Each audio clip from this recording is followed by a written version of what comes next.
This is a relay project. Real Talk starts right now. Here's Ryan Jesperson.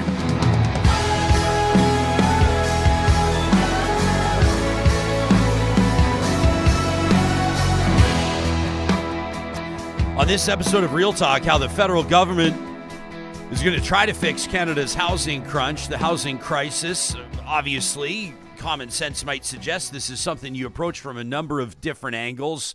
One of them's probably the easiest one. John Hicks, good to see you, pal. One Hello. of them, the solutions that a federal government can always attempt, maybe right near the top of the list of solutions, is to throw a bunch of cash at a problem and see if it works. And we see it at different levels of government. But today and over the past number of weeks, and of course leading up to several days from when we're recording this show, when the federal budget drops on the 16th of April, we're going to see from the federal government some pre-budget announcements. And that's exactly what the president of the Treasury Board of Canada, the Honorable Anita Anand, is doing in Calgary, just south of us, where we're recording this show. She's going to join us about a half hour into today's broadcast. We're going to get some insight into what the feds are doing about the housing crunch. This is obviously like a campaign budget, right? Like not officially, but it sure feels that way with the surge in popularity in the polls of Pierre Poilievre and the Conservatives and all the energy there. Justin Trudeau on the 21st of February on this show, of course, you heard him talking about how he's sticking around. He's fighting. He doesn't believe that this government's going to go anywhere. Pollsters disagree. So obviously we're going to see from the federal government an attempt to convince Canadians with this budget that they're the ones that have the solutions, that they're the ones that should be trusted with the future of Canada. We'll be looking to our live chat for questions on this. And then, of course, we're going to look at the flip sides on all of this. We have asks in with Alberta's jobs minister, hoping to speak with him, in particular about that temporary foreign workers conversation that we had on the show just a short time ago with the president CEO of Alberta Chambers of Commerce, Shauna Feth. Comment section was on fire. It was, right? Yeah. A lot of people saying that and I feel like, Johnny, I want to apologize because sometimes you get dragged into things with me. I'll say people were suggesting, Johnny, that you and I need to do more research on this, and you're like, what am I doing, man? I'm just, I'm keeping the show going. But people were saying, in particular to me, if I'm going to be commenting on the temporary foreign worker program and how it impacts Canadians and how it impacts business and how it impacts things like wages for labor, that I should be getting more than one perspective on this. We had some critical comments from people, which mean a lot to us, by the way. We appreciate them. We invite them. We welcome them. Hold our feet to the fire. People saying, Jespo, just because you're talking to your business owner friends on how they need the temporary foreign worker program doesn't mean it's good for everybody. We say, okay, so we're going to get a bunch of different angles on that. As a matter of fact, we're looking at maybe turning it into a roundtable, but we want to start by getting some, informed opinions from different governments, provincial, federal, and obviously of different partisan stripes as well. So that's something we're going to look into. And we want to get into our inbox today, because you send us a ton of feedback to talk@ryanjesperson.com, let alone the comments on our Instagram posts and the comments on our TikToks, and of course, a lot of the tweets too. Our Twitter's been kind of bonkers this week. In particular, people back and forth on Calgary's Mayor Jyoti Gondek. I know it feels kind of like old news right now, but maybe it's just another log in the fire of the story number one of the embattled mayor down in Calgary, that recall petition underway. It's not going to succeed, but it has certainly set a tone in Calgary, right? Yeah. Where I think you'd get the impression, if you looked at my Twitter mentions right now, after we posted a clip, Charles Adler's take on the mayor getting booed, my thoughts on it generally speaking, where I called it Bush League, and we've got literally hundreds of comments, you would get the impression that the entire city of Calgary wants to run that mayor out of town. But we also remember that sometimes it's not always the loudest voices or the angriest voices on social media that represent the entire electorate or that represent an entire community. So we'll lead off with an interesting email from Sean on this, who gives us something to think about. And we want to remind you that we've always got our live stream going on YouTube. It's it's like the hardest core portion of our audience, or at least one of the hardest cores that joins us live every single morning, and they do a ton to fuel our discussion and fuel our conversation, and we sure appreciate them. So we're getting some live reaction when we're getting to Sean's email and Caroline's and Jake's. Lisa is married to an Alberta sheriff, and she wanted to share their family's take on an Alberta police force. And then Sunil, who's kind of, I don't know, Sunil's like burst onto the scene in our inbox. He's a senior electrical engineer, and he brought to the table a fact check of Max Fawcett, who joined us on March 28th. That episode did really well. And obviously, what Max had to say resonated, but Sunil didn't love it, so we'll get to that. He'll be for sure hitting back on his next appearance. Also want to give a shout out to you and just all the hard work you've been doing. Oh, and hello to our over 1,500 new subscribers in the last 45 days. I know. On YouTube. And I know a lot of them don't tune in live. A lot of them are, hardworking folks who go to work, but 1,500 new subscribers in the last 45 days. Thank you, YouTube. You know how many people we hear that are either working from home as well or that have Real Talk live streaming in their workplace? That's like the biggest compliment for us, and we love it. So we welcome our new subscribers, and we welcome our very first subscribers that are still here. We sure appreciate you. Not to mention the podcast audience. You guys are your own beast, and we love you guys. Did you know that when you subscribe to our podcast, if you get Real Talk in the audio version, which actually most audience members do, that you get a special little different bit of content right off the top? Did you know that? And so that's another reason to subscribe to Real Talk wherever you get your podcasts. Listen, these don't happen without our friends at We Know Training, and right now we just want to put this story on your radar. This is something that was making news, has been over the past couple of years, and it's becoming more and more of an issue. It's credential fraud, and we're seeing it in like seniors care, long-term care, across healthcare, as a matter of fact, with nursing credentials, safety credentials on job sites. You imagine, I mean, I'm not trying to do fear factor here, but like the guy running crane on your job site actually lied his way into that crane, or I don't know, the gal running the excavator actually forged her credentials to get that gig, putting your safety at risk. Now, if this is on your radar, and it should be for anybody that's out there in the workforce, luckily an innovative technology developed right here in Alberta is going to make credential fraud, quite frankly, a thing of the past. They're talking to different levels of government. They're talking to like the tech community. It's amazing. Digital verifiable credentials. You can't forge them. You can't falsify them. You can't alter them. They're tamper-proof. And with We Know Training, it's really great, too, because they can plug directly into your training courses. So if you're in charge of that with your organization, your association, and you want to learn more about using verifiable credentials in your training or credentialing program, it's really easy. Just visit verifiablecredentials.ca. I knew you were going to want to talk today for the first little bit. My mouth is hurting. I wasn't going to go there. Hey, if you want to know the truth, I was going to make a verifiable credential joke about dental hygienists because you had, like, I didn't know if you want to go there. Are you okay to go there? That's fine. You spent, like, it sounds to me like some hours. It's two and a half hours at the dentist dentist. chair. I'm not going to lie. With COVID and everything, I hadn't been to the dentist in like 3 years. It was bad. So I sat in the chair yesterday and I had it all, man. I had the chipping away at the tartar. I had the polishing. I had the scaling. My mouth is just one big raw sore right now. So, but shout out to the folks at my new dentistry office. And you found a new dentist. Yeah, man. it's like 2 minutes from my house. But yeah, I got to keep up on that stuff. Yeah, man. I'm not going to sit here and lecture you on that because I as well have not been in a little while. And people will say, like, you shouldn't use a talk show to joke about how you've not been to the dentist or not been to the doctor. But the fact is I haven't been to either for a while. Yeah. Number one, let me say, if you're one of those Canadians, in our home province, if you're one of those Albertans that's like among the many that can't find a family physician right now, I'm one of them. My family doc was younger than me, so I felt like we were going to just sort of like walk together hand in hand for 40 years. Do you know what I mean? Yeah. I thought that we would kind of age out together. Yeah. Me and I won't say his name. And what happened? It was really none of my business to ask the specifics, but during COVID when I went to see him, and it was the last annual that I had, and I know we need to get that done every year, guys. My Uncle Robin survived prostate cancer because he got checked early, and they found it early. So we got to get our annuals done every year. But anyway, so I'm getting my annual done. I'm going to say it was like 2021 probably. Yeah. And he goes, hey, and just a heads up, and just to let you know, he basically paraphrased, said, like, with all the bullshit going on, I'm out. I'm out. Wow. And so he was one of those Alberta doctors that did leave. Yeah. And it sucked and sucks. And so I called back. It was through a clinic, and I called back and I said, hey, like, are you guys replacing that doctor? Can I just like move my file over, whatever? They said, we're trying to. Yeah, like we're trying to. And everything's so backed up. Now I will say there's probably people out there that are more diligent than me, that are more focused than me, that kind of have an in and like found a family doc easily. But I don't think it's as easy as people think. So a lot of folks are going to the walk-in clinics, which is a valuable resource for sure.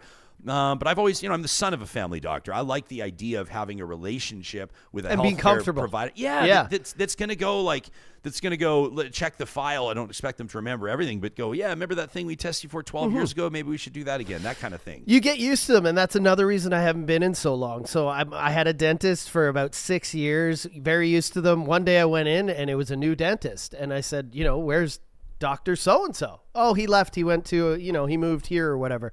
And that comfort level, when it's gone, it literally, that was one of the reasons I didn't go back to the dentist for like almost 3 years, was because you lose that. So yesterday it was like this whole new feel. It's like you're dating again. You know what I mean? Hey, how's it going? Oh yeah, how was your weekend? You start to get to know them. But yeah, people in the chat saying right now, even though your mouth hurts, I bet it feels amazing. It does. I told you, I took a sip of water today. I was like, oh, there's the feeling in my teeth is back because all the tartar and everything is off of there. Johnny takes a sip of water and then goes, ooh. I'm like, what? Like, it's water. But it goes through all the cracks and you can feel just the cleanliness to it. It's great. Well, okay, listen, but the iron sharpening iron, you are now lighting a fire under me because I have no excuse on the dental front. Like, I have a wonderful dentist who's 6 blocks from our studio. There you go. You know what, Johnny? I'm going to book my dentist appointment today because of you. All right. Because of you. And I bet you that a member or two of our listening audience is going to do the same thing. And ladies, I'm all about encouraging you in your health as well, but you guys seem to have a bit of a better handle on it. So I guess I'm talking 100%. a little bit more to the fellas. I was on the Movember committee for a good number of years. You know what we found out at that point? I don't know if the stats still hold true, but this was like the late 2010s, 2017, 2018.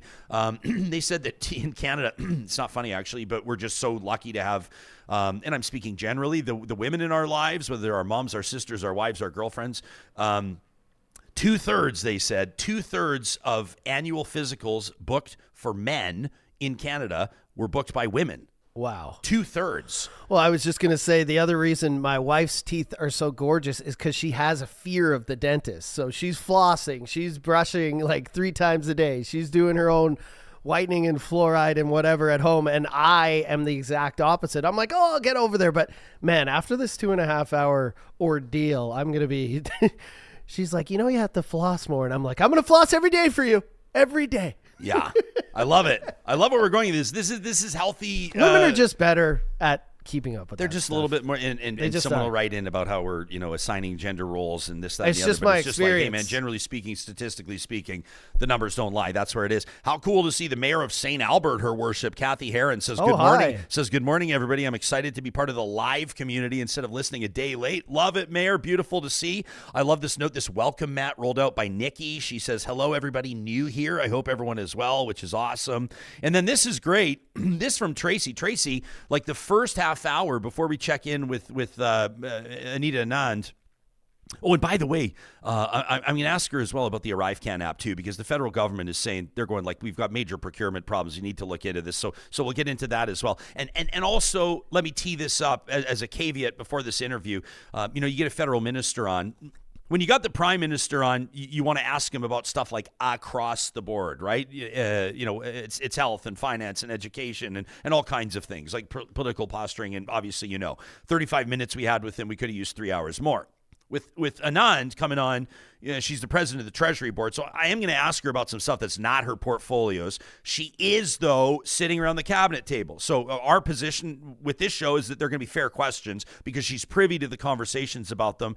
But if you're going to be sitting here and going, wow, we want to dig a little bit deeper into, for example, the temporary foreign worker issue, 100%. Like we said, we've got an ask-in with Alberta's jobs minister, and we think it's, I don't want to say the date, but it might be like mid to late next week. We'll talk to the federal jobs minister as well. So we want to get different takes on, we'll dig deeper, right? We'll do 20 minutes on temporary foreign workers alone, whereas this, we're going to kind of touch on the high-level stuff. But Tracy says, as she says, good morning to the Real Talk community. Look at all this, man. Everybody getting along, everybody participating, liberals, conservatives, NDP supporters in our live chat, for the most part, playing nice. We love it. And we expect a few barbs. Barbs are good. Just keep it classy. But Tracy says, it sounds like this week has been packed with great guests and information galore on the show. I've been preoccupied with students looking for summer work. So Tracy's helping students find work. Tracy, the first half of this show is for you. We're going to hit you with the highlights. We're going to hit you with the highlights and what your fellow Real Talkers are saying about him. So Johnny, here's the deal. I think everybody knows by now, and we're not going to keep doing 100 shows on this, but it's just interesting,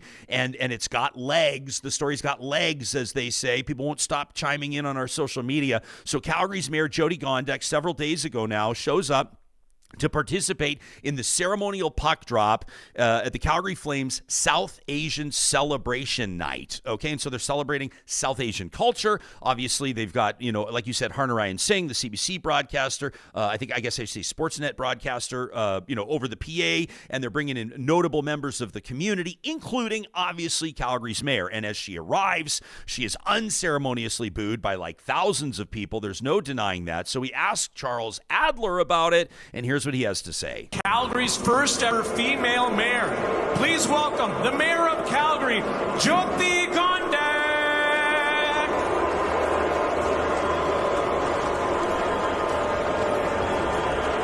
There's not a morsel of respect shown for the human being and her family and her heritage, dissing and the shouting and the yelling for all sorts of political reasons, motivated by freedom of expression, when her heritage is being celebrated and she's a representative, the best known representative of that heritage. Simmer down, be disciplined. Is that not something we would tell our children to do in a moment like that? If that's role modeling for your family, I'm sorry, that's an embarrassment. It was a bad moment for Calgary. It was a bad moment for Albertans. Nobody is suppressing freedom of expression in this country by saying, excuse me, for the next couple of minutes, can you just put the vitriol on hold, your freedom on hold, and exercise your freedom to show respect?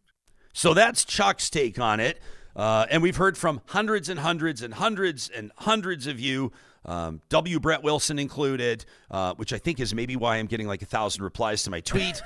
Might have something to do with it. They're basically saying political leaders should be held accountable.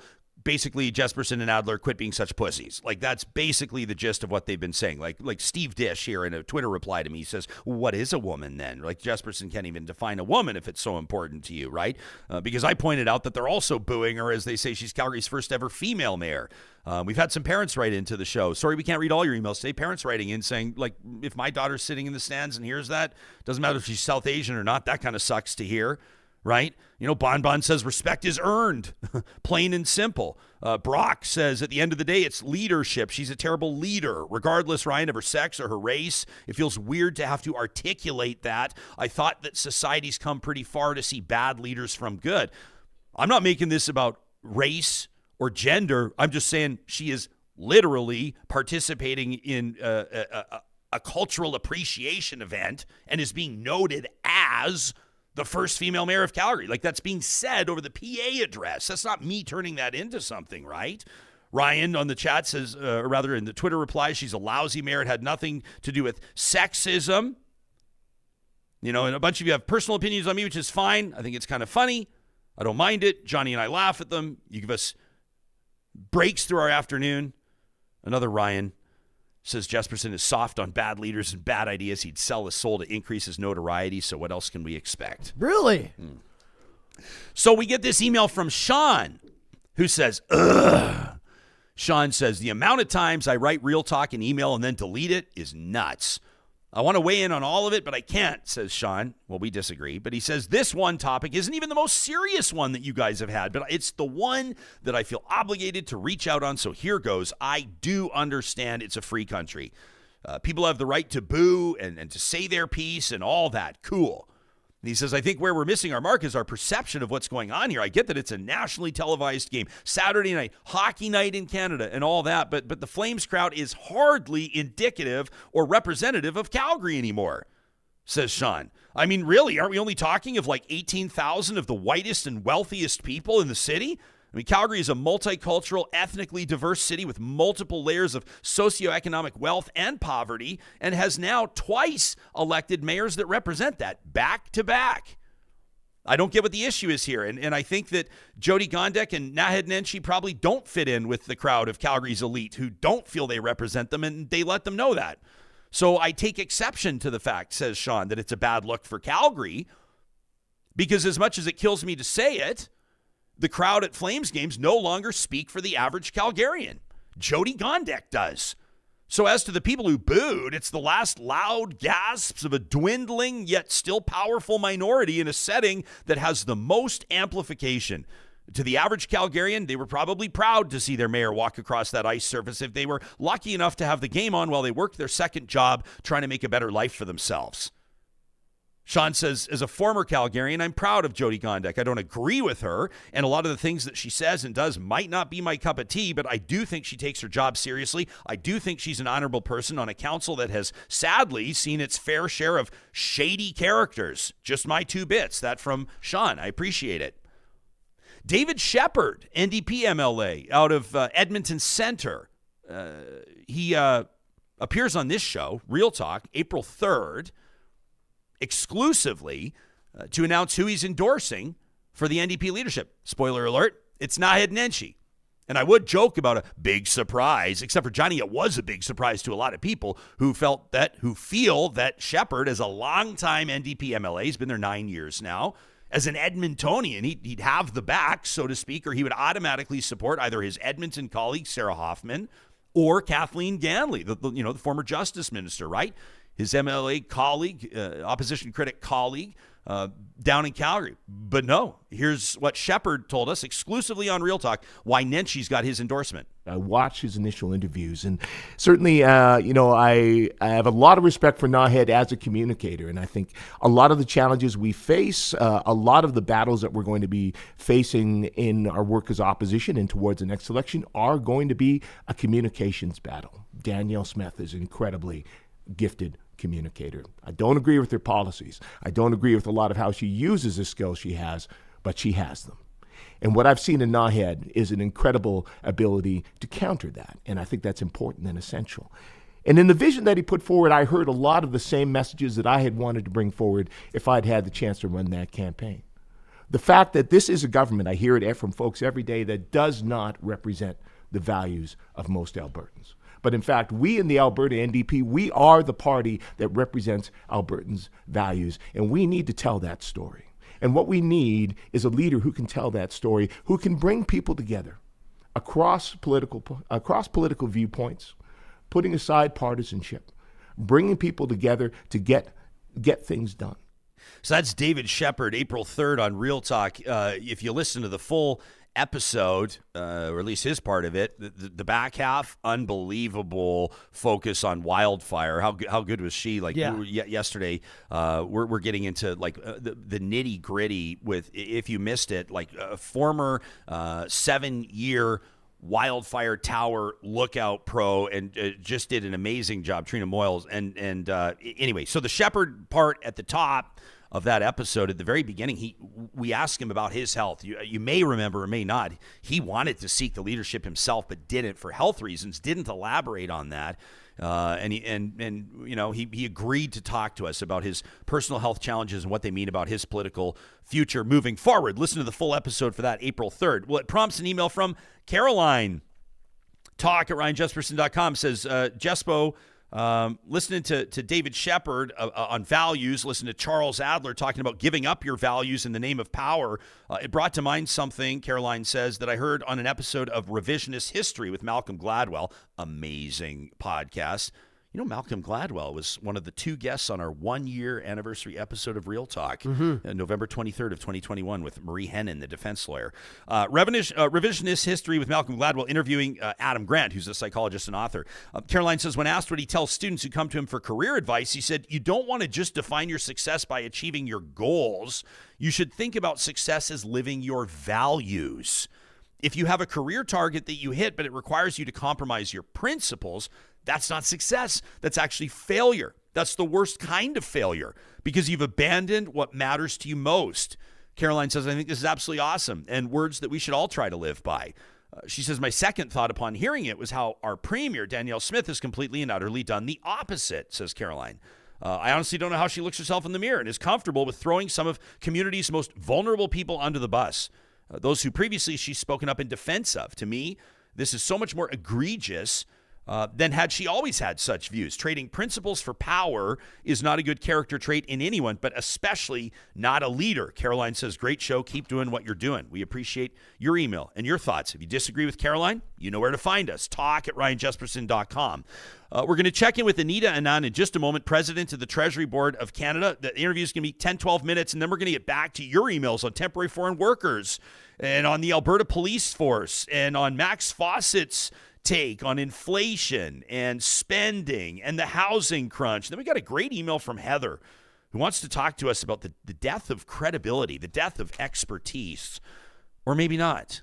We'll get to that coming up. But first, we want to put on your radar if you live anywhere near Edmonton. And I'm not joking. If you live within 90 minutes drive of the city of Edmonton, I want you to circle April 12th on your calendar because that's when Friesen Brothers opens its 17th location.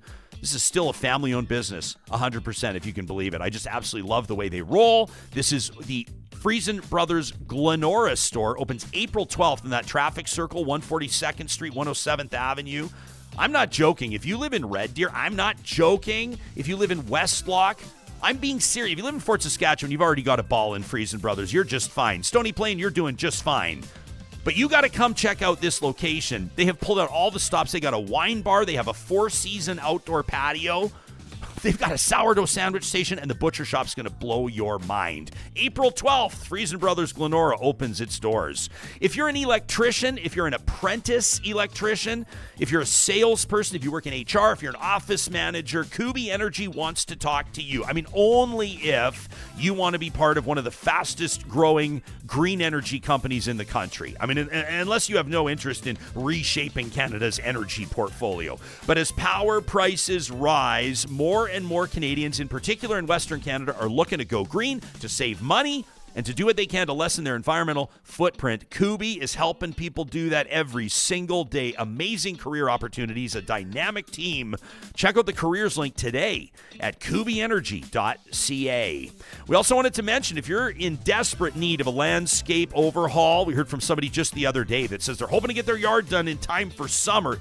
Now is the time you got to reach out to Eden Landscaping. For more than 20 years, they've been bringing outdoor spaces to life. Front yards, backyards, landscapes around businesses. They do it all. I mean, they're bringing in those big, huge trees for some projects. Other ones that are a little more modest, a little more clean, a little more simple. It's the tiny touches. Eden does it all, from those relatively budget projects to the ones where there's no budget whatsoever, just a big vision. You can start the work with Eden Landscaping by visiting landscapeedmonton.ca. But if your home improvement budget is going to organization, if you finally going to declutter that place of yours, the place you want to be so proud of, the place you want to be able to relax in, California Closets offers free consultation sessions with their team of designers so you can get a good sense of not only what they can do for you in your bedroom, your workspaces, home office, craft room, laundry room, garage, you name it, but also what the pricing might look like, the timeline. We've had their installers in our home. These guys treat it like it's their home, and the quality of the craftsmanship's amazing. Johnny, you know those like cabinet doors and drawers that you can basically slam shut? Oh, I love it. And then at the last minute, they just go, psh, and they just slowly close. If you don't have them, once you get them, oh, life's never the same. And that's all thanks to California Closets online at californiaclosets.ca. Minister's just delayed a few minutes. We could do another email. Yeah, okay, let's do it. Thanks for the update. We talked to Shauna Feth, Anita Anand joining us in just a second. If you are live tuning on the Mixlr live streaming audio app, shout out to everybody that's live streaming us in their cars right now on the app. The future is now, baby. Presented by California Closets. We talked to Shauna Feth the first Monday of every month. This month it was a stats. It was a Tuesday. She's the CEO of the Alberta Chambers of Commerce. She puts her eye on Alberta business. The whole point of us checking in with Shauna is to get the business perspective on political policy to better understand what's going on. And so Shauna chimed in on a bunch of stuff. One of those, though, talking about opportunities around Canadian exports of liquefied natural gas. Our government is not even acknowledging these opportunities and continue to focus on policies that are not having an impact. And if they are having an impact, it's very minimal on global emissions. And really, even obstructing, I'll go so far as to say obstructing our ability to really maximize on the resources that we have in the province of Alberta, but even the resources that we have across the nation, which could really have an impact on reducing global emissions. Shauna also talked about changes to the temporary foreign worker program, talked a bit about pharmacare, some really interesting polling numbers. You can check that out on our April 2nd episode, or you just scroll down. Johnny does an amazing job with the highlights on our YouTube channel. Sometimes the highlights are like 60 seconds. Sometimes they'll be like 12 minutes, but it's like if you want to just share a chunk of a show, then it makes it nice and easy. And we put our Eye on Alberta Business out as a highlight every single month. So on talk about temporary foreign workers, Jake writes in. He says, Jespo, Johnny, I just wanted to pitch in my thoughts on your conversation about TFWs in that program. He says, I 100% agree that it is difficult to attract people to work in some of those positions. He says, note that I am not a business owner. I'm speaking from the perspective of a trades worker. My issue is that these positions, shout out to all the trades that tune into Real Talk. We sure appreciate your perspectives on this. He says, my issue is that these positions usually also have very low wages. What motivates companies to pay fair living wages for hard manual labor jobs if they can just find foreigners who are like so fucking grateful for an opportunity that they'll do the shittiest work for low wages? Like, of course they can justify it by saying the jobs are posted and nobody's applying. The majority of these jobs, says Jake, are low-wage jobs in ag or food services. Do you remember what the number was that I dropped? I think it was something like there's approximately 20,000 temporary foreign workers in Alberta, and I think 17,000 of them are in agriculture or agri-services. So that it gives you a sense of kind of how that ratio works out, what that pie graph would look like. And so Jake's right on that. And he says, and the employers are paying low wages, and maybe that's just what needs to change. He says, now I'm not saying that it's all bad. Some foreign workers use this as a way to get a foot in the door, so to speak, and many of them do move on, as you say, Ryan, to be the movers and shakers of Canadian society. My issue is that large corporations are abusing this program to get cheap, guaranteed labor. And he says, and it's important to note that these workers are stuck in their contract with no recourse, and it leaves them widely vulnerable to exploitation. Jake says, so that's my 2 cents. He says, I get especially nervous about this way of thinking or this approach, this policy, if it starts to drift over to the skilled trades. It's really hard to recruit people into the skilled trades. I mean, gosh, I mentioned Shauna Feth, like we've talked about that with her a lot. As a matter of fact, we put together a roundtable on trade development, recruitment. The province of Alberta is not the only province, far from the only province that's trying to figure out a way to fast track and to streamline the process so you get potential trades workers from high school into the trades early to get early exposure, to understand if that's a good fit for them. And of course, we've talked about the stigma and the evolution in thinking around polytechnic schools and trade schools as well, right? We're starting to realize, I think, as a society, some of you have known it for 30 years, that a university degree, an undergraduate or a master's degree in something isn't the best fit for everybody, doesn't make the most sense for everybody, especially people that wind up $65,000, $70,000, $80,000 in debt after an undergrad degree they're not going to do anything with.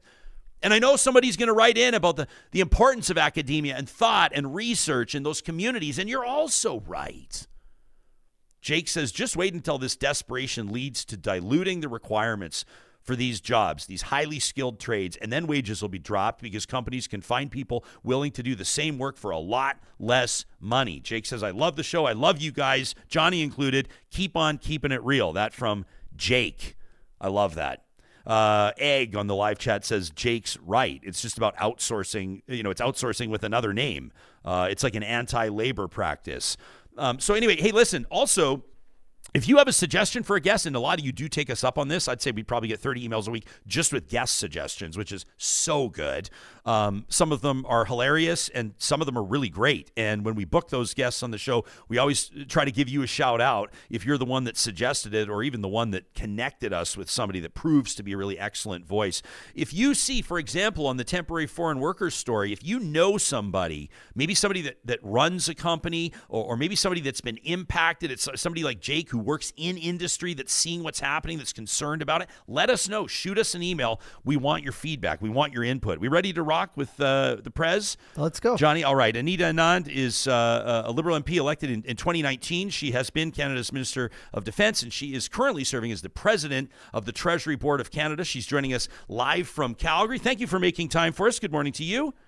Good morning, Ryan. Great to be back with you. Yeah, so this is always kind of interesting when Liberal cabinet ministers come into Alberta. There's always kind of an interesting vibe considering the dynamic with the provincial government and the feds. And so where's your mind at as you're making big housing announcements in Calgary today? Well, supports across the country in terms of housing for rental and for home ownership, for apartment construction. Announced yesterday was $15 billion for apartment construction loan program. So really the focus is on making sure the federal government is there for Canadians across the board, Ryan, including in Alberta.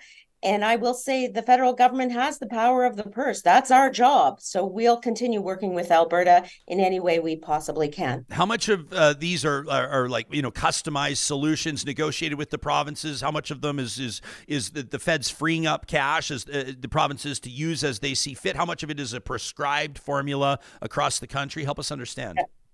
It's a good question because you have seen us over the last 5 to 6 days roll out a number of new initiatives in the area of housing. For example, a tenant protection fund, $15 million for legal aid for organizations who are going to support renters and tenants' rights. For example, $15 billion on that apartment construction loan program, $5 billion infrastructure program for provinces. So some of these programs are for negotiation with the provinces. Others are for organizations to apply directly to the federal government for support. But listen, we've had good working relationships with the province through the pandemic, making sure that we got PPE and vaccines out the door. That was my area of work, remember? And I remember having great working relationships with Alberta at that time. And we'll continue to work hand in hand, $10 a day childcare, healthcare transfer payments, housing. We'll keep working with all of the province, Alberta included. Yeah, I know you'll probably tell me to talk to the health minister, but I do want to ask you about you negotiating with the provinces. Alberta is one of them and was, I think, the first to say that not particularly interested in the proposed national pharmacare plan. How are those negotiations going with the province and what's up from the federal government side that you're willing to talk to us about at the negotiating table? Yeah, sure. So just to be clear, the initial iterations of the pharmacare program are in the area of insulin and contraception. And so there are discussions happening right now with the provinces across the board. And, we are a large federation, and these negotiations with each provincial and territorial jurisdiction take time.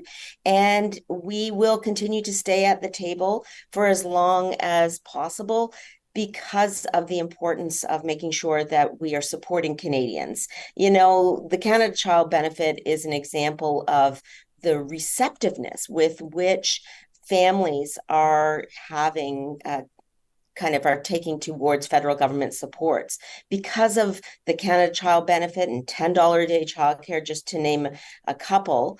We've seen the participation rate for women in the workforce rising to 85%. So I know you raised pharmacare, but I just wanted to raise a bunch of other supports that we're putting on the table for Canadian families to ensure that, especially during this economic time, we are able to be there with support. Can you sort of give us some context there? Obviously, I mean, when you're talking about women in the workforce, my understanding, the context of that is the $10 a day childcare spaces. I'm sure there's other contributing factors, but that's oftentimes the main argument that's made, is that it's actually, from a bottom line standpoint, you can justify the investment in a program like that because it's going to pay itself off. What was that number looking like before, and what sort of returns on investment has the federal government seen since that plan was first rolled out? The $10 a day childcare, as you know, is, as you suggested in one of your earlier questions, it's being negotiated bilaterally with provinces. And some provinces have been more receptive to having that program in place, and Alberta has been strong at the table in that respect. I will say that the metrics are very good. And that's why we have confidence coming forward just last week with a childcare and early learning initiative, which you will see spelled out in Budget 2024, a $1 billion for new infrastructure spaces, funding childcare learning and education programs, also student loan forgiveness program for rural areas, especially. So I really think that we're going to continue to be there for them. Now, in direct answer to your question, for every dollar invested in early learning and childcare, the Canadian economy makes a return of between $1.50 to $2.80. So that is each dollar. We do see impact. How much of it, like considering the, what we're seeing in the polls, obviously, whether or not your cabinet wants to talk about it, the Prime Minister took the questions when he talked to us 6 weeks ago. Obviously, pollsters are suggesting that Pierre Poilievre will form the next government. So, well, there's not an election looming. The writ hasn't dropped. Is it safe to say on April 16th that, your government, the federal government is essentially in campaign mode, that this is, for all intents and purposes, a campaign budget? The federal government looking to convince Canadians that the Liberals have the best plan? That is not my take on it at all. I came into government in 2019. I've been a professor my whole working life, 25 years. I came into government to serve Canadians. And what we're doing in this budget is exactly that, making sure that we have supports for people who want to rent and not buy, making sure we have supports for the construction workers and those who want to make sure that the apartments and short-term rentals are available for Canadians. That was one of the reasons why we eliminated the GST on purpose-built rentals, Ryan, was to make sure that we could unlock supply. This is about supply and increasing supply. So it's a policy argument here, not a political argument. That's the purpose of the budget, and that's what we'll continue to do as a government. And certainly you do see philosophical differences between us and the party on the other side of the aisle. We have continually been there to support all sectors of the Canadian population, from seniors with an increase in OAS and GIS, now to women who want to continue to join the workforce post-pandemic. Gen Z and millennials are really being addressed in this budget. And the argument is a policy argument. That's the purpose. And that's why I left a 25-year career in academia, because there's important work to be done across the country. We saw a bunch of RCMP officers lined up along Highway 1 in our home province of Alberta, essentially monitoring, keep an eye on these Axe the Tax protests. April 1st, obviously, the carbon tax increases. I think everybody knows that. We've been talking about it a lot. Have there been any serious conversations around the cabinet table around changing the federal government's approach to carbon pricing or Canada's climate action? Look, the price on pollution was a main pillar in our platform in 2019 and 2021. In other words, we were elected to introduce supports as well as preventative mechanisms getting us to net zero by 2050. In terms of your question, the Prime Minister and Minister Guilbeault have been clear. If there are suggestions about additional policy levers that we can utilize, by all means, we are all ears. But we need to continue to ensure that we have environmental sustainability at the forefront of our policy platforms, and that's exactly what we're doing. 8 out of 10 families get more money back in their pockets because of the carbon rebate than they pay in the price on pollution. So I think that narrative has been lost in what you're seeing along those highways. I agree with you on that. Yeah, I do agree. I think it's been like a communication breakdown almost, in a way. Would you agree? I think we need to do more on communications. Yeah. That's for sure. There is definitely something in that 8 out of 10 number that I just mentioned. The carbon rebate is substantial. We are seeing it back in our pockets as Canadians, and we need to continue to remember that we can do two things at the same time. We can fight environmental degradation, and we can also support Canadians. We're talking, if you're just joining us, the Honorable Anita Anand, President of the Treasury Board of Canada. What can you tell us about the status of these CERB repayments? I know that there were a lot of, it feels like the story kind of evaporated. It kind of wiped off the radar. There was a deadline where a whole bunch of people were going to owe 40 grand back to the feds, and a lot of them, we heard from a bunch of them saying, I don't know how I'm going to do it, and what options are there? What's the status of that, and what did that, bigger picture, what did that tell you? And what did that tell the federal government about where a lot of Canadian entrepreneurs are at? Well, let me just take us back to the pandemic itself, okay? We knew that the perfect cannot be the enemy of the good in the time of crisis. And so what we said is that small businesses need help, students need help, families need help. Our economy is shutting down. We have a health crisis in place, and we need to be there as a federal government. The result has been that Canada's economy is strong coming out of the pandemic. We have a AAA credit rating, the lowest debt to GDP ratio in the G7, and historically low unemployment. There are areas, for example, in the CERB repayment issue that you just mentioned, where we are still ensuring and seeking to ensure that we do have repayment where necessary. But whether you're talking about the CERB or the supports for other sectors of our economy, it has been a positive story. Generally speaking, Canada has come out ahead because of the federal government's supports, as well as the cooperation that we've been able to exhibit with provincial and territorial partners. I want to ask you about inflation. We had a guest, Max Fawcett, on from Canada's National Observer a couple of days ago, talked about how, it's getting down to levels where I think that people are, obviously people would love to see zeros across the board. A lot of people would, but it's back down into an area where people are a little bit more familiar. How does that factor into the budget? How does that factor into the federal government's approach to some of the most pressing issues that Canadians are facing? Well, you raised the key question, really. We saw inflation at 8% in June 2022. It's down below 3% right now. The reality is that makes a difference for Canadians in terms of prices that they're paying at the grocery store, et cetera.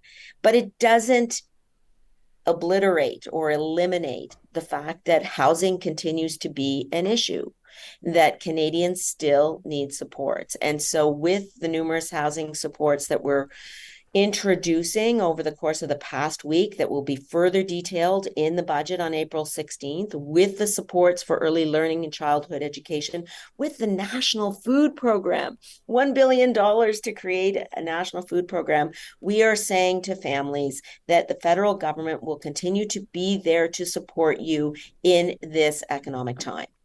I want to appreciate your time, let you know that we're grateful for the access to the perspective here. I can't let you go without asking about the ArriveCAN app, and just bigger picture. You and your colleague, Minister of Procurement, Jean-Yves Duclos, rolled out an initiative a short time ago, I think a couple of weeks ago. Obviously, a lot of Canadians, I think, were taken aback, myself included, to see how that app debacle, that ArriveCAN app debacle, had risen to about $60 million. People start wondering who's getting these contracts, who's keeping an eye on the budgets there. And I'm curious for your insights, real talk, on the optical issue, the problem that was for your government, bigger picture, what you're realizing, the deeper that you dig into it, and most importantly, how the federal government can earn Canadians' trust on this, that there's not nepotism, that millions of dollars aren't being blown and funneled into the pockets of friends of MPs and ministers. What will you tell us?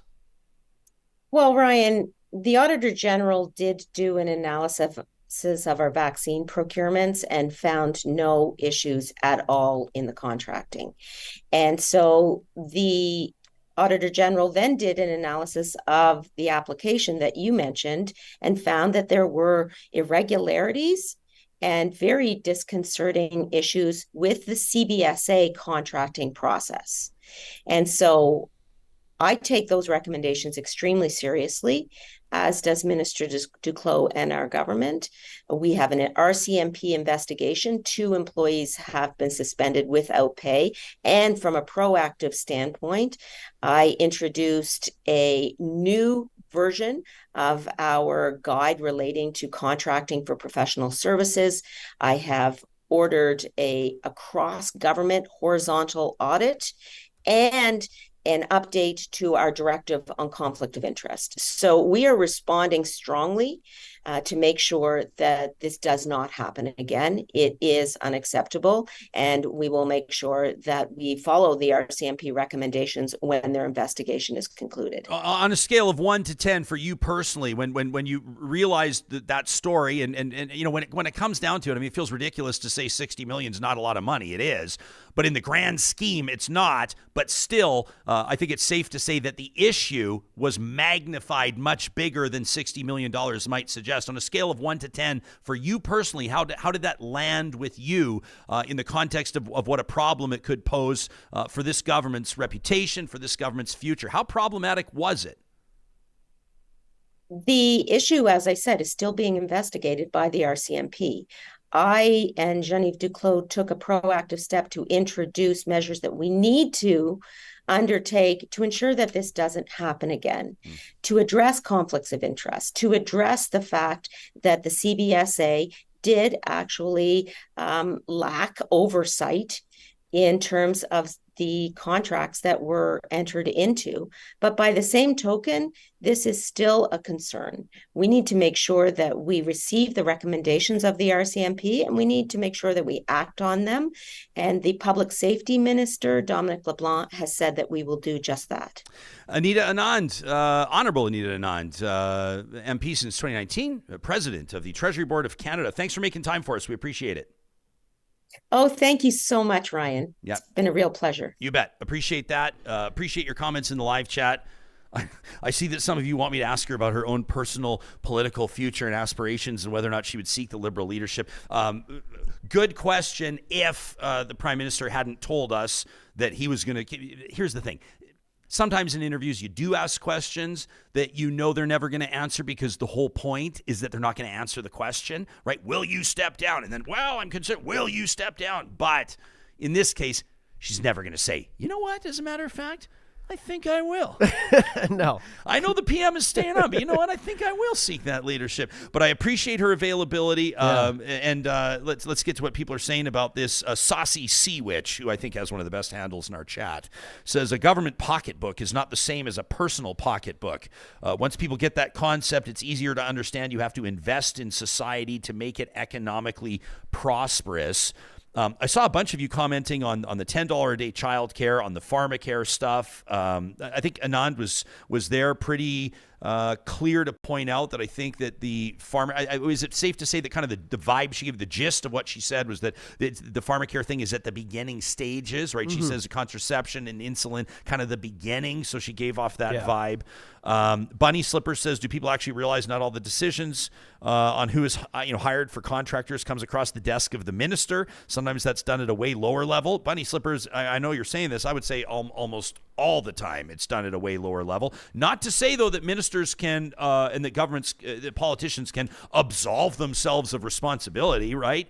It's one of those things where, whether it's in sports or entertainment or industry, business, whatever, politics, obviously, if you're at the top and if you have the top job, ultimately the buck stops with you. But that's true. I mean, the federal minister of whatever is not overseeing every single contract that's granted. That doesn't mean that that's not a problem for them politically when the whole thing explodes, right?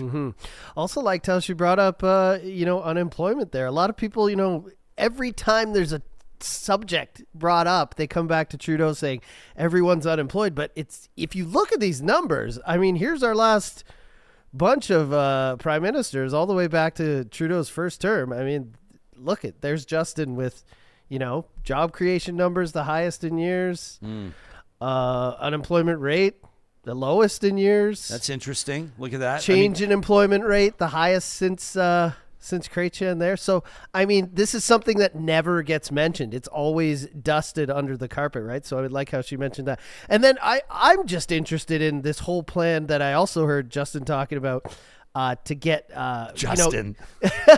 PMJT. Trudeau talking about how, paying your rent is going to go towards your credit, building your credit. I thought that was a great announcement the other week, and I'm interested to hear more about that. But that's something that just seems to me like a no-brainer. Like, why haven't we done this before? And I know that housing is the real issue. I get it. We need more houses before people can actually build the credit and afford to get them. But if someone is paying $2,000, $2,200, $2,500 a month in rent, why couldn't they pay an $1,800 a month mortgage? It just makes no sense to me. So people kind of naysaying, going back and forth on how this is going to look, but I thought that was a nice announcement. Curtis says, if you create jobs but there's nowhere to live, nobody will care. Curtis, you are That's what I mean. 100% correct. So the housing is making all this obsolete, basically. So, yeah, and this is like, we're going to dig into more of these, for example, I'm curious to know what the federal government's position is, because a lot of you are writing in, and we see your comments, in particular on a lot of our Instagram posts about the connection between Canada's immigration policy and the housing crunch. I'm curious to know the federal government's take on that. I know some people, because like a part of me inside goes, ooh, like tread carefully on that question, tread lightly on that question. But I don't think that there should be no-go zones in conversation. We should obviously talk about how Canada's immigration policy aligns with or conflicts with or exacerbates or creates, I don't think creates is the right word to use, but a housing crunch. Like, that is a conversation we should have, right? We should be able to I always use the word litigate. We should be able to discuss these types of things. Meantime, I see Horse Lake Ranch in the live chat just says, I can't wait till these clowns are gone. That's another perspective. I think shout out to Horse Lake. You remember back in the day, the Horse Lake Thunder, that hockey team. Remember when Theo Fleury was experiencing some of his issues with substance use and went and played for the Allen Cup for the Horse Lake Thunder. And that was one of the wildest things we've ever seen at the time. Longtime, NHL heavyweight Sasha Lakovic was there. There was some other guy who was like an unbelievable hockey team that Horse Lake was icing back in the day. A shout out to those of you that would remember that story. And then who was it? Somebody else here said that Real Talk, it was Peaches, who said, shout out to Peaches in our live chat. That's a fun one to say. He says, it seems like some Real Talkers are forgetting here that government money is tax money and the Liberals are spending like drunken sailors. That's kind of the conservative refrain, right? Like that's the tone that conservatives take against liberals, is like liberals are spending all your money, and conservatives would recognize the value of your tax dollars and be more prudent with them. And then the liberals will say, yeah, but if the conservatives were in charge during COVID, and would there have been a CERB, and would there have been help for business owners that were struggling and all this type of thing? And it goes back and forth, and that's why I think the point that Johnny's making is also important. And sometimes we can do this on the show, generally speaking, and you can easily, obviously, Google it as well, but go look at the deficits that different governments ran, right? Go look at the actual economic track record of different governments and see what Paul Martin or Jean Chrétien's deficits looked like, or budgets looked like, versus Stephen Harper's, and see what Stephen Harper's looked like versus Justin Trudeau's. And it's relatively easy to track down that information. And you will soon find that a lot of the political posturing that's happening isn't necessarily always reflective of track record. So I will just say that, but I wanted to make sure that Peach's comment got on the radar. I want to get to, we've got some more great emails, including one from Lisa, who's married to an Alberta sheriff, and Lisa's got to take their household, we're only going to use her first name, obviously, on the talk about an Alberta police force, and then a fact check on Max Fawcett from Sunil, a member of our listening audience, with his PNG. It kind of feels like the right time to give a shout out to Apex Automation, doesn't it? I don't know. Sunil doesn't want to get dragged into our advertising because then he'll want to get paid, right? So we won't. But Sunil is a senior engineer. He's a senior electrical engineer. I wonder if he's happy. I won't say where he works, but it's in his email signature. Here's the thing. Apex Automation knows that there's a ton of skilled, talented, experienced engineers in Canada that probably are looking for a change of pace because, quite frankly, they're not being given the opportunities they need. They're not working on the projects that float their boat.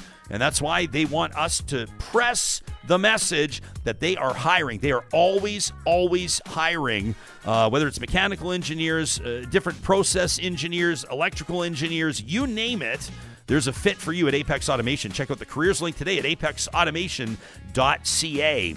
Our friends at Complete Care Restoration, man, after that talk with Trina Moyles yesterday on wildfires, it got me thinking again about what we're basically going to brace for. She explains to us in her interview on April 3rd why this wildfire season is probably going to be one of our worst. It's also part of the reason why Complete Care Restoration has their teams already set to deploy. They don't know exactly where they're going to be, but over the past 25 years, they've been going into communities that have been basically knocked down by wildfire and helping people restore their property and rebuild their peace of mind. They also do it for burst pipes, sewer backups, asbestos mediation, mold. Complete Care Restoration's team of talented, certified professionals gives you the peace of mind you need in trying times. You can find them online, ready to respond 24/7 at CompleteCareRestoration.ca. We talked to, on March 22nd, Tyler Gandam and Tanya Thorne joined us. Tyler is the mayor of Wetaskiwin. There's a recall petition underway for him as well. That was kind of an egg on the face moment for me. Hey, it was like 35 minutes into the interview. We've already been talking about politicians' recalls. I haven't even mentioned his. It just slipped your mind. It was off my radar. But his face was kind of like, oh, is this going to... He gently brought it up. Yeah, but he indulged. Yeah, he did. Wanted to. I appreciated that. I mean, Gandam, he's the president of Alberta Municipalities now, so he's kind of like risen to I won't say a higher calling. I don't mean to insult the people of Wetaskiwin, but Gandam's, I mean, like, he's speaking now on behalf of like 200 and some odd, almost 300 municipalities. Mayor Thorne out of Okotoks as well. So it's kind of a cool cross-section on how they feel about a whole bunch of issues, including the proposed Alberta police force. And as you know, the provincial government is looking to make changes to the Alberta sheriff's roles in the name, they say, of more efficient law enforcement, but a lot of the people taking a look at this are calling a spade and say they're just setting the table for an Alberta police force, maybe similar to what Ontario has. You don't know. But basically, when the contract's up, maybe telling the RCMP that it's no longer a fit in Alberta. Whether it's a good move or not remains to be seen. I want to get to Gandam's clip first. It doesn't necessarily speak. It was just like when he comes on, when Tyler Gandam is in the mood to like say what he thinks, he says what he thinks. And we talked to him about the provincial government essentially taking steps toward introducing political parties at a municipal level. So we'll get back to the policing stuff, but this is something that obviously the province, let me say Danielle Smith, didn't campaign on. And it's something that we were talking about. There were rumblings. I mean, there's a political party that was formed in Edmonton, kind of like in like VIP rooms in restaurants and private meetings like months ago.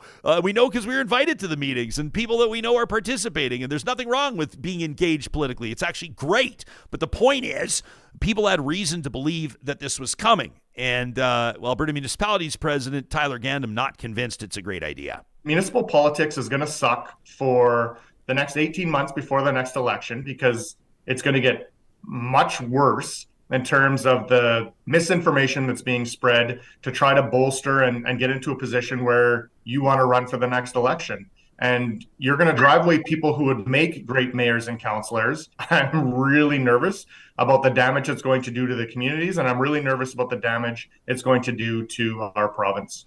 Are you ever like, fuck it, I'm out? 100%. At what point do I need to continue to take the abuse that I've been taking, death threats against my family, or the abuse my family takes? I can take the abuse, whatever. I'm not supposed to fight back. Enough is enough. And the amount of abuse that we're taking, especially through social media, fake profiles, anonymous accounts, or anonymous posts, grow up.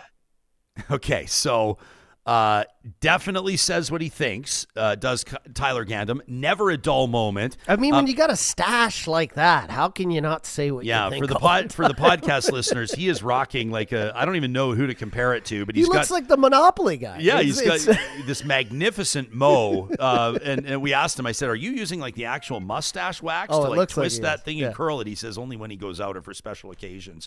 But we also touched on the Alberta Police Service. I don't think cops like them called police forces anymore. So the Alberta Police Service, which is not yet a thing. If you want to hear his take on that, Mayor Thorne's take on that as well, it's the March 22nd episode of Real Talk that you're looking for. But it prompted an email from Lisa who says, Jespo, listen to your episode with Alberta Municipalities on that Alberta Sheriff, the police force situation. It says, my husband is a sheriff.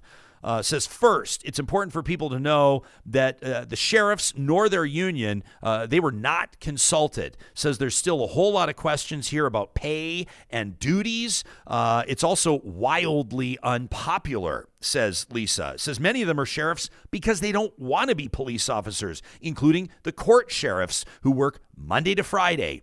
She says, secondly, for many years, traffic sheriffs have been saying that they could take only highways, right? They could alleviate the RCMP pressure of those highway duties, which is more of an American line of thinking. I'm thinking of that like amazing show back in the day. This is me talking now, not Lisa.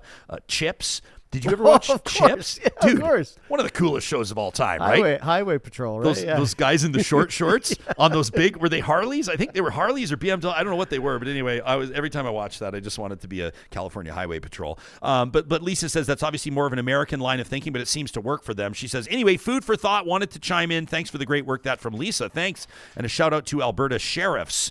If you're a family member or if you are directly impacted or like there's a connection, you have a unique perspective on a story that we're talking about, we would love to hear from you. We do get a lot of emails from people that say, please keep me anonymous. We go through a couple quick things off the record just to ensure that you are who you say you are. A lot of times people will write us in trust and we would never reveal a source. Journalists and talk show hosts like me, I mean, we'll go to jail as opposed to revealing sources. So that's not going to happen. And that's obviously a very dramatic way of saying that is the bedrock upon which our profession is built.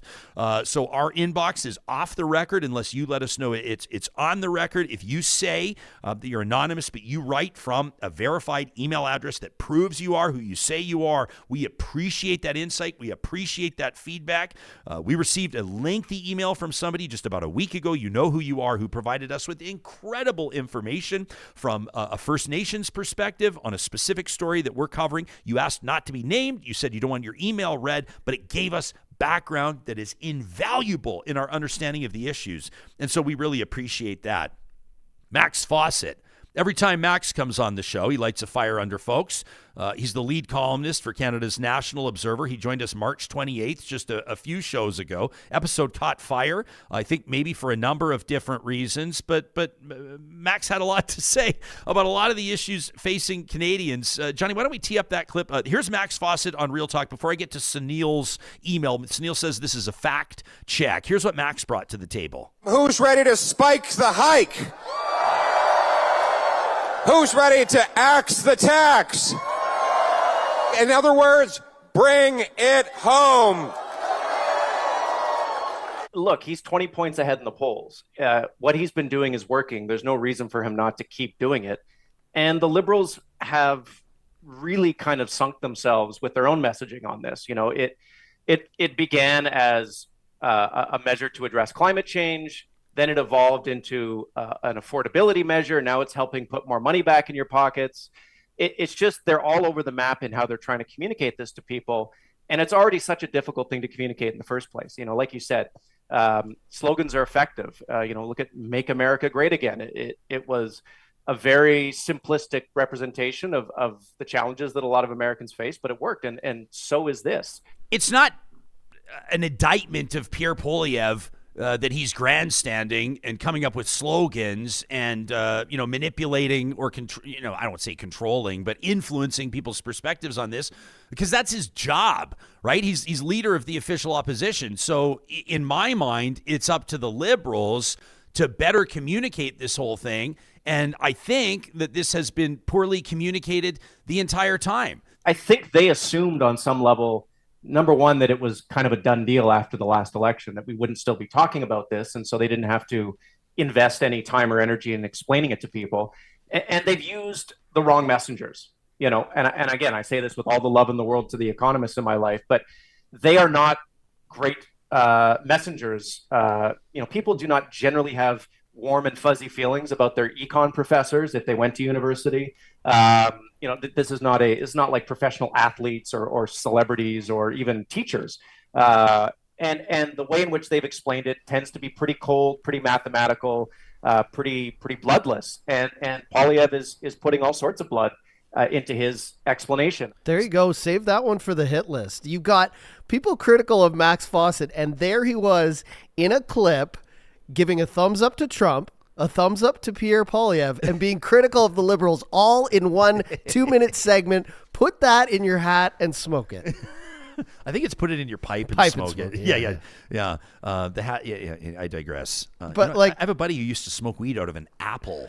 You ever heard of guys smoking weed out of apples? This guy would core out an apple and smoke weed out of an apple. But there you go. For all the people saying he's a liberal bootlicker, there he was giving, the exact opposite of what you'd expect from him. You know what I appreciate about guests like Max, that I also appreciate it about guests like Supriya Dwivedi and also guests like Tristan Hopper or Charles Adler for that matter, is they come on the show and, like, to put it plainly, earmuffs kids, like, they don't give a fuck what people think about what they think. They're here to tell us what they think. And we're not under the mandate to bring guests on the show that align with our perspectives all the time or that we know are going to land easy with certain elements of our listening audience. There's, people oftentimes try to figure out or pin down the Real Talk audience across the political spectrum. I say, listen, we've got we got audience members on the loony left, and we love you guys. You know who you are. You know where you stand. We got some of you absolutely outspoken right-wingers, and you're proud of it. And then we got a whole bunch of you in the middle that go, I don't want to be classified as either. I just want to understand issues around me. I want to better understand these issues. And so we're going to bring you a diverse roster of guests that are going to have a whole bunch of different opinions. And that's kind of the whole point of the show. I just want to smoke out of an apple. Johnny just wants to smoke. I mean, I can tell you how to do it. The apple can't be too juicy or it's going to get anyway, we don't want to give anybody this, there's better ways to do it. Sunil writes in after Max's interview on the show. That was March 28th. Sunil's an engineer, and he says, I am a long-time listener and a first-time emailer, and I love your show. And I'm not going to lie, Sunil and I have had a couple of emails back and forth since. We're kind of like, when you kind of become like friends with, kind of become fast friends with somebody, like a cocktail party or something like that. Well, ours is happening over email. But me and Sunil now, we're like signing off like, chat soon, buddy. Yeah. I'm like, so first time, long time. This is my new buddy. First time, long time. But he says, he goes, I do want to fact check a couple of things, and we appreciate this. He says, Max indicated in his interview that, quote, inflation is back to the 2% target. And he did say that. So Sunil says that is factually incorrect. And he sends us a link to a March 19th story released by Reuters that shows that Canada's February inflation, this is a good news story generally speaking for Canadians. The February inflation slows unexpectedly, ramping up June rate cut bets. But once you dig into the details, this as of March 19th, so less than a month ago, you'll find that Canada's inflation rate cooled in February to its slowest pace since June. Annual headline inflation cooling to 2.8% last month, so just under 3%. Beating analyst expectations. They thought it was going to be a 3.1% rise, below the 2.9% increase in January. And this all according to Statistics Canada. So while you may go like, really, 2.8, but that is actually a really big deal. You look on your mortgage, would you like to save 0.8? Of course you would, right? So appreciate that from Sunil. He says CPI trim and CPI median are still outside the 1 to 3% range. Is inflation coming down? Yes, absolutely. Is it back to 2%? Though it is not. And Sunil's not wrong. He says, number two, Max ignored the fact that federal deficits have had some contribution to inflation. Not as much as supply chain constraints, but the federal deficits have had a non-zero contribution to inflation. And he links to this story. Love when people bring the background information. It's a Scotiabank release. It's a news release from Scotiabank on December 5th of 2022. So we'll call it approximately a year and a half ago-ish. Where it shows that Canadian inflation, mostly temporary and foreign, but pandemic programs have had a major impact on policy rates. Now, I do reiterate that this is a story from 16 months ago, but still, according to Scotiabank economists, they reported in December of 22, well over half the increase in inflation observed in Canada reflects global factors and supply challenges. The impact transitory, but they have impacted inflation, monetary policy as a result. Obviously, anybody on a variable rate mortgage, anybody with paying floating rates on credit cards, lines of credit, you know that. That includes me, guys. It says, though, as well, the Bank of Canada's policy rate would not need to be above neutral if it were not for programs that the federal government rolled out as part of pandemic support. Purely domestic factors account for a small but important share of inflation. Says Scotiabank's economist 16 months ago, pandemic support programs for firms, households, creating excess demand the country is experiencing. Absent from support measures, Canada would have still been in excess supply. So Sunil says that's important to contribute to the conversation. Federal deficits, a non-zero contribution to inflation. We appreciate that. When we ask you to fact check stuff, I mean, no, some of the stuff, it's not like the sexiest, Sunil. You know that. Everybody knows that. Some of you are going skip 15 skip 15 Don't seconds. do that. Skip. Has he stopped talking about skip? Is he back to the funny shit about Johnny's teeth and the fact that these guys haven't had their... just kidding. Your teeth look phenomenal today. Your teeth. And I also saw a shout out to Super Troopers in the live chat talking about Highway Patrol. Wanted to note that. But we do want even your boring but relevant fact checks, Sunil. I'm not calling you boring, pal, my new buddy. We appreciate that. So there you go. Do you want to do that Trina clip? So what's going to happen here is we loaded this in late. So there'll just be a second where I got to switch the audio on. Oh, nobody cares about that. We'll fix it in the podcast. And we'll even pull the podcast. Isn't even. See, this is why you got to watch on YouTube as well, because a lot of stuff happens when things go behind sideways. the scenes. The podcast listeners never find out because we just tighten it up and clean it up, right? Yeah. But this on YouTube, you get the real deal. So I did want to mention this. This was so yesterday, okay? So we end up talking about wildfires, and we had a really neat opportunity to check in with Trina Moyles. So Trina is the author. Trina's the journalist that put this together. This is the cover story for the April issue of Alberta Views magazine. Alberta is burning. What are we going to do about it? So here's the deal. She's a journalist. She's an author, but I mean, she's got a wealth of experience literally actually living in and operating out of one of those fire lookout towers. She did it for 7 years.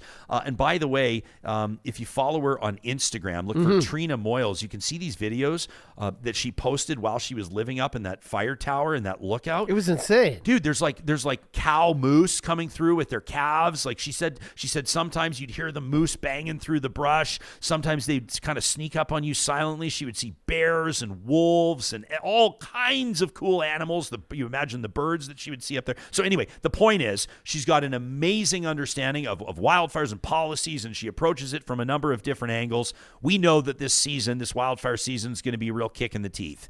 And it doesn't just impact people that are living in the boreal forest zones. It doesn't just impact people in northern BC, northern Alberta. It impacts everybody that lives and breathes on planet Earth. We already know that. And so we wanted to know, and not only is she have lived experience and in her own right is an expert, so to speak, but she also interviews a whole bunch of people. Like this piece in Alberta Views isn't just a journal. By the way, check out that back cover, hey? The show for movers and shakers on Alberta Views on that back cover. But Alberta is burning. This is not like a journal entry from Trina. She also talks to people that understand Indigenous land stewardship. She talks to fire scientists, and the whole 9 yards.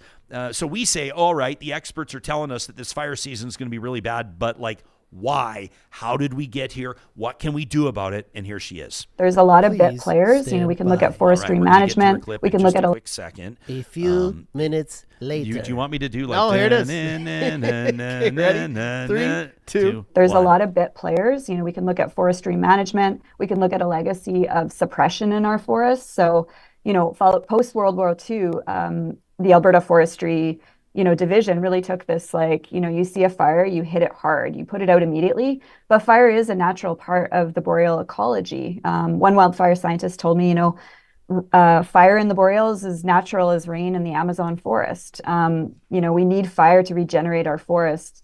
After nearly a century of putting fires out, we are left with, really old, dry forests. Climate change is real. We're seeing, look over the winter, we had in Alberta record-breaking temperatures, low snowpack. I've been seeing pictures of my former hometown, Peace River, incredibly dry in the hills, for the last couple of months. So, folks weren't able to get out cross-country skiing this winter. These are the kinds of indicators that we're experiencing, climate change, the effects of climate change. And so Mike Flanagan said, batten down the hatches. It's only going to get worse from here. And we should expect the worst so we can be ready because, here we see, image of the Chuckegg Creek fire when that blew up in 2019. The thing is it's a lot of folks within Alberta Wildfire were really frustrated last spring when the wildfires broke out, because there's been, steady cuts to the agency over, probably the last 8 years, and from different governments, right? We can't do more with less. And if the agency has been steadily cut away, over the years, it's actually really putting communities at risk. And that's how we felt going into the 2023 season. I was not actually staffing one of the towers at that point, but I'd worked the 2022 season, and people don't realize at the end of that season in the fall, the fire seasons are starting earlier, they're going later. And we were seeing the type of fire activity that was concerning. And yet, seasonal staff were being, let go. And this is because of political cuts. She goes on to explain. She talks about not least cuts. She talks about conservative cuts. I thought it was a really great interview. It is a really great interview.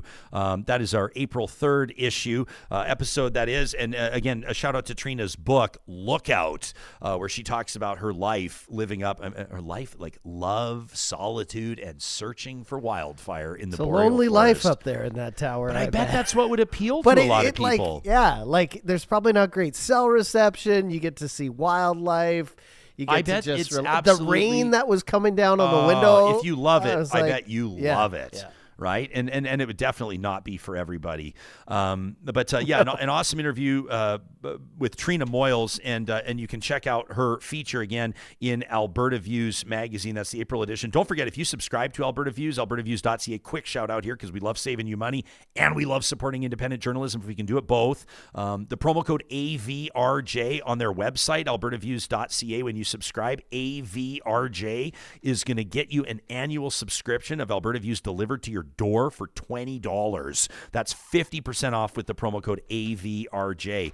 It felt like a kind of a cool fit to this email, or a good opportunity to read this email from Heather. And I don't know, maybe this is Heather's first time writing into the show. She says, SOS, clarification, help me understand, says the subject line. So it grabbed our attention immediately. And she says, Ryan, your episodes of Real Talk have really helped me broaden my understanding on some issues, even change my position on issues. Wow. She says, I think I've listened to 98% of every single episode of Real Talk. That is phenomenal, Heather. Unbelievable. I love it. And I hope that means you're going to hear us read your email here today. She says, here's my main query. It's so difficult to know what the truth is.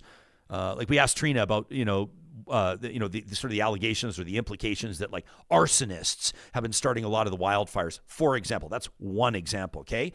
So Heather says, what the truth is on a particular subject, specifically when it comes to politics. When a guest says, what so-and-so said is wrong, without following it up with the evidence or providing supporting information that proves what's wrong versus what's correct. Political discourse makes me feel like I'm treading water in the ocean during a storm. I don't know what the truth is. I don't know who to believe. Like when the Prime Minister came on your show, Ryan, February 21st, I thought, wow, I can see why people voted for him. I get what he's saying. And then you brought on follow-up guests that contradicted the Prime Minister. And I also thought, wow, I can see what they mean. When Danielle Smith came on, the Premier, again, just a couple weeks ago, I thought, okay, I get what she's saying. Heather says, I understand that we as humans see issues differently. We have different perspectives and goals, so we're not always going to agree on policies or taxes or whatever. But I would like to know at the very least what the truth is, or at least how to figure it out. Not necessarily who is wrong or which party is the best, but just the truth.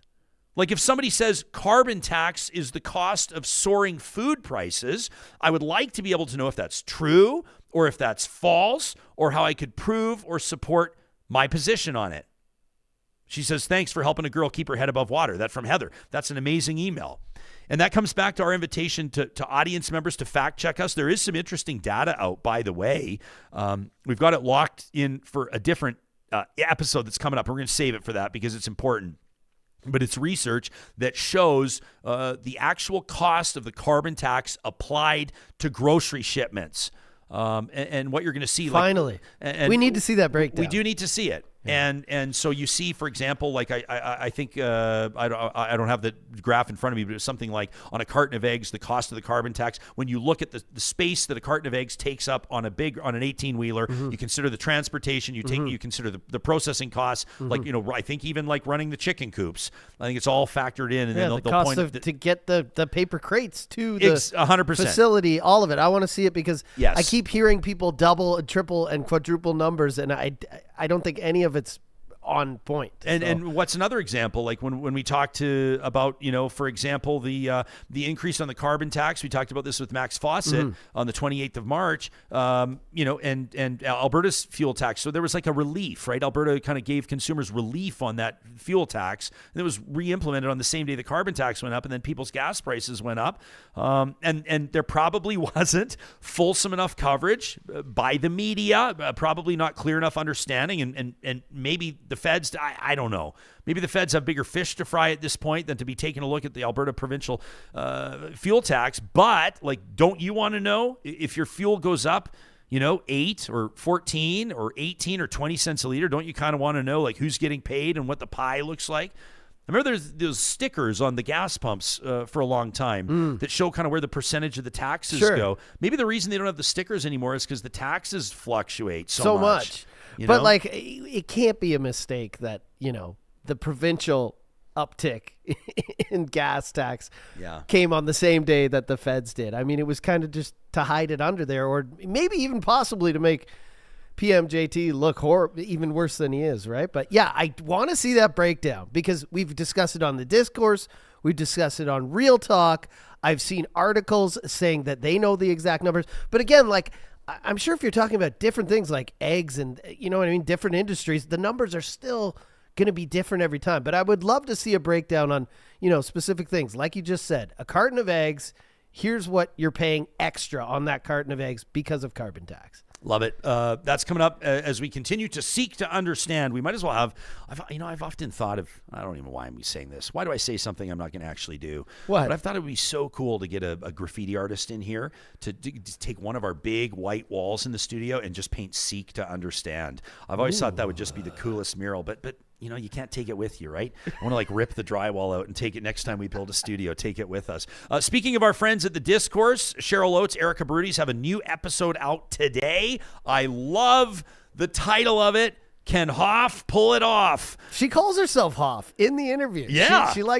She said she knows that she may not at this point be the absolute front runner, but she's looking forward to a Hoff-she ballot is what she called it. Hoff-she? Like her and Nenshi. Yeah, no, I get it. Would it be Nymphman? Or Hoff-she. But she said it. I was like, "Oh." We're gonna get another text. We're gonna get another text from Kathleen Ganley's camp too, being like, we're still in this race, right? So, well, the girls did mention that they do think Ganley is still in there and everything, but Sarah was very adamant that she thinks it's her and Ned from here on out. Not Descript in our live chat says you guys should have Christia or Pierre on. If you're talking Christia Freeland, 100%. And she's been on before several times, and we'll have her on again, probably post-budget, right? Want to have the finance minister on post-budget. When you get finance ministers on, a lot of times even media will try to get them like the day before the budget. It's just a useless interview. I'd rather get into the numbers. I'd rather talk about it, right? And in the context of Pierre Poilievre, I just want this audience to know, I want to be very clear. We've invited the leader of Canada's Conservatives to this show many times. I'm confident at some point we'll have a chance to interview Pierre. His team to this point is holding their cards close to their chest. But to be clear, there is a wide open door for Pierre Poilievre to join us on Real Talk. We have let them know as much. We have been in contact with his press secretary and his senior team by way of email, and we're hoping to make that happen. So the door is always open. But not only that, we were a little hurt, Pierre, that you came here and you didn't stop Edmonton by and say hi, by the buddy. Studio. I know. We had the floors buffed. I would have had a whole bowl of apples for him, Would have smoked out of one of them. He could take a big bite out of one, and I could maybe core one out and take a big rip off it. We got an interesting question from Stephanie in our live chat, who says, has Ryan become overweight since his podcast photo was taken? The answer is yes, Stephanie, I have. The photo was taken, I would say, at approximately 204 pounds. I mean, who isn't for our bigger since branding. COVID? Maybe it was like 206 pounds around. That was always my sweet spot. Like 198 to 205 was kind of my sweet spot. And I stepped on the scale the other day. I say this in the spirit of empowerment. And so now I'm 224 pounds, John. Yeah. And so that means that I'm 18 pounds up, Stephanie. Good sleuthing. And good on you for having the guts to ask it in a live forum. But it just goes to show, Johnny, we can all stand to get our health back on track. Weight, not always indicative of health, but I do believe that it does have some correlation. I'm not going to bury my head in the sand on that. When you're so working I'd like hard, to get back. You know what it is for me? It's and I think probably people can relate to this. It's like how I feel in my clothes, and in particular when I'm wearing suits. And I just kind of am like, when you feel good in a suit. I know. Like everybody got has the that one in the back of the closet. Everybody's that got I just the love outfit and I that they don't fit feel in good it. in, right? Yeah. Everybody's got that. And also, can we also say just like, today, your challenge today, everybody, is to find a way to feel good in your skin. Yeah. Look in the mirror and you are good enough and you are smart enough and doggone it, people love you. This has been another wildly entertaining episode of Real Talk. As we wrap with the in-studio band, it would not be possible without you sending us your emails, your feedback to talk@ryanjesperson.com. Leave us comments on the YouTube episodes. Leave comments on our TikTok and our Instagram, and keep those tweets coming as well. Tomorrow, we're going to learn a little bit more about hydrogen. How much do you know about it? They're looking to build entire communities that would be powered, heated by hydrogen. We're going to, seek to understand. Coming up again on the next episode of Real Talk.